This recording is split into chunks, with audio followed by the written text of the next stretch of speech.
नमस्कार, मैं अभिषेक राज। दोस्तों, मध्य प्रदेश आईटीआई में ट्रेनिंग ऑफिसर की भर्ती निकाली गई है। इसमें आईटीआई, डिप्लोमा और बीटेक वाले सब लोग अप्लाई कर सकता है और इसी के चर्चा के लिए हम इस वीडियो को बना रहे हैं। तो आइए डिटेल्स में समझेंगे कि भाई Madhya Pradesh ITI training officer की जो भर्ती निकाली गई है, इसमें कौन कौन से लोग अप्लाई कर सकते हैं, कितना पोस्टों की संख्या है, एज क्या होगा, सीआईटीएस वालों को मौका मिलेगा नहीं मिलेगा, तमाम जानकारी आपको इसमें हम देने वाले हैं। तो चलिए करते हैं वीडियो की शुरुआत।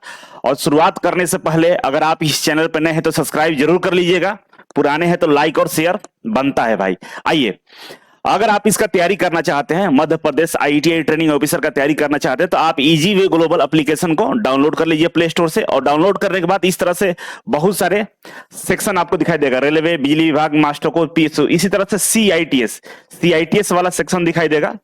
और इस पे क्लिक करेंगे तो आपको Madhya Pradesh ITI training officer का कोर्स आपको दिखाई देगा। जैसे आप देख सकते हैं यहाँ पे मध्य प्रदेश आईटीआई अनुदेशक भर्ती फिटर ट्रेनिंग ऑफिसर के लिए फुल कोर्स है, जिसमें टेक्निकल के साथ विज्ञान एवं गणित, समान ज्ञान, तार्किक ज्ञान और बेसिक कंप्यूटर, जो सिलेबस में वही सेम चीजें आपको इस कोर्स में दे दिया गया। Fitter, electrician, turner, machinist, COPA, ये तमाम ट्रेड है जिसका आप कोर्स परचेज करके तैयारी बेहतर तरीके से कर सकते हैं। फुल कोर्स है और प्राइस तो नाम मात्र का है, 1099 में आपको ये सारे कोर्सेस मिल जाएंगे, जिसमें मैथ, रीजनिंग, जीके, जीएस, जो भी चीज दिए गए, कंप्यूटर सब है। ठीक है, आइए आगे बढ़ते हैं। आगे बढ़ेंगे तो यहाँ पे देख सकते हैं ऑनलाइन फॉर्म भरने के लिए। ऑनलाइन फॉर्म भरने के लिए अगर आप ऑनलाइन फॉर्म इसका भरना चाहते हैं तो साइबर कैफे वाले छोटा मोटा मिस्टेक कर देते हैं। मिस्टेक करने के बाद क्या होता क्या है कि आपका फॉर्म रिजेक्ट हो जाता है, स्क्रीनिंग में प्रॉब्लम आती है। तो हम लोगों ने एक हेल्पलाइन नंबर बना दिया, इस नंबर पे कॉल करके डॉक्यूमेंट्स भेज दीजिए, प्रॉपर तरीके से अच्छे से फॉर्म को भर दिया जाएगा और भरने के बाद प्रिंट आउट भी आप मंगा सकते हैं। ठीक है, और पैसे की बात करें तो जो साइबर कैफे का चार्ज देते हैं वही चार्ज देकर यह फॉर्म को भरा सकते हैं और बढ़िया से आपको गाइड किया जाएगा। ठीक है, आइए शुरुआत करते हैं। शुरुआत आपको दिख रहा होगा, ऊपर लिखा हुआ है मध्य प्रदेश कर्मचारी चयन आयोग भोपाल, मंडल बोलते हैं मध्य प्रदेश में, और इसी के थ्रू इस फॉर्म को भरा जाता है। ठीक है, यहाँ पे कुछ इंपॉर्टेंट तिथि दिया गया है जिसके बारे में जानकारी हम लोगों को हासिल करनी है। आवेदन पत्र भरने की प्रारंभिक तिथि, जो स्टार्टिंग तिथि है 9/8 है, मतलब 9 अगस्त से फॉर्म भरना जाना स्टार्ट हो गया है, कल से फॉर्म स्टार्ट हो गया है। और इसका जो आखिरी तिथि है, मतलब फॉर्म भरने का जो लास्ट डेट है, वो 23 अगस्त है। 9 अगस्त से 23 अगस्त के बीच में आपको फॉर्म को भर देना होगा। और जो संशोधन की बात करें, फॉर्म में कोई प्रॉब्लम होता है तो संशोधन के लिए इसका जो आखिरी डेट है 28 अगस्त है, 28 अगस्त तक इसमें कुछ संशोधन कर सकते हैं। और परीक्षा के लिए बात करें तो परीक्षा का भी डेट यहां पर दे दिया है, 30/9/2024 से प्रारंभ, मतलब 30/9 की मतलब हो गया ये 30 सितंबर, मतलब अक्टूबर में आपका परीक्षा हो जाएगा। तो आपको तैयार रहना होगा परीक्षा के लिए। तो आपको चाहिए एक रिकॉर्डेड कोर्स, तो जो हम कोर्स दिए वो रिकॉर्डेड है और आपको जितना जल्दी हो सके जल्दी से तैयारी कर लीजिए। उसमें क्वेश्चंस बैंक वगैरह सारा चीज दिया हुआ है, तो जितना हो सके उतना तैयारी कर लीजिएगा।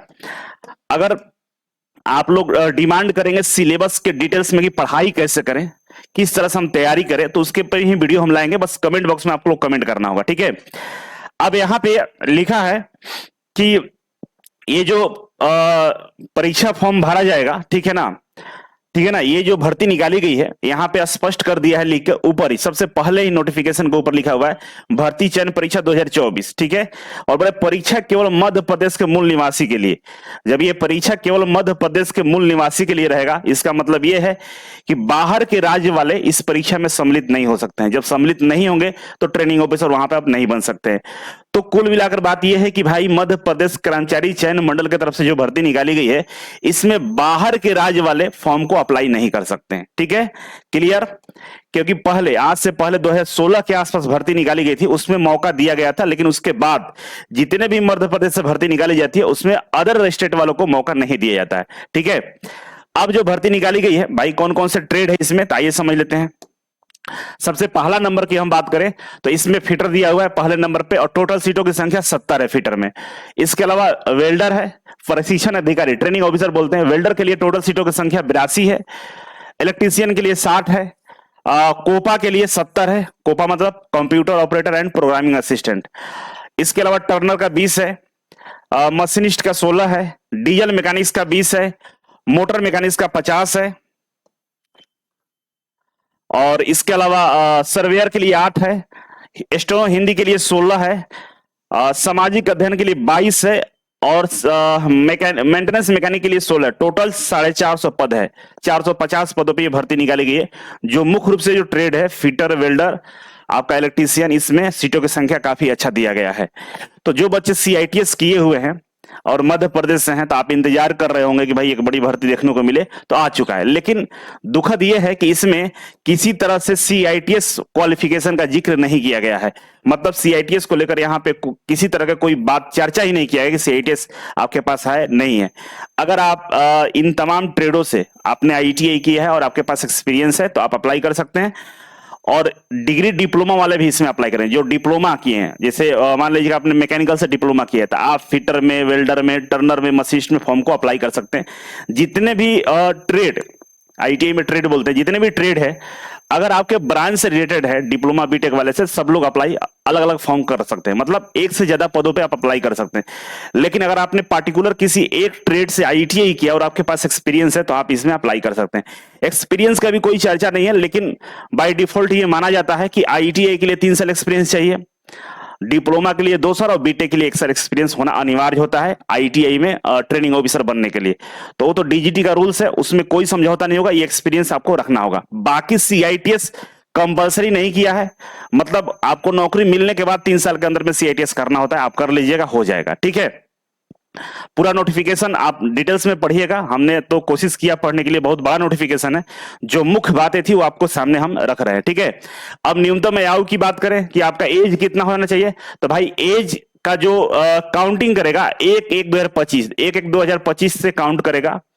और इस डेट तक आपका जो सबसे न्यूनतम आयु, मतलब कम से कम 18 साल आपका होना चाहिए। ठीक है ना, 18 साल से कम है तो नहीं भर पाएंगे। कब? 1/1/2025 तक। इसके अलावा जो मैक्सिमम एज दिया है वो 40 साल दिया है। 18 से 40 साल तक वाले इस फॉर्म को अप्लाई कर सकते हैं। ठीक है,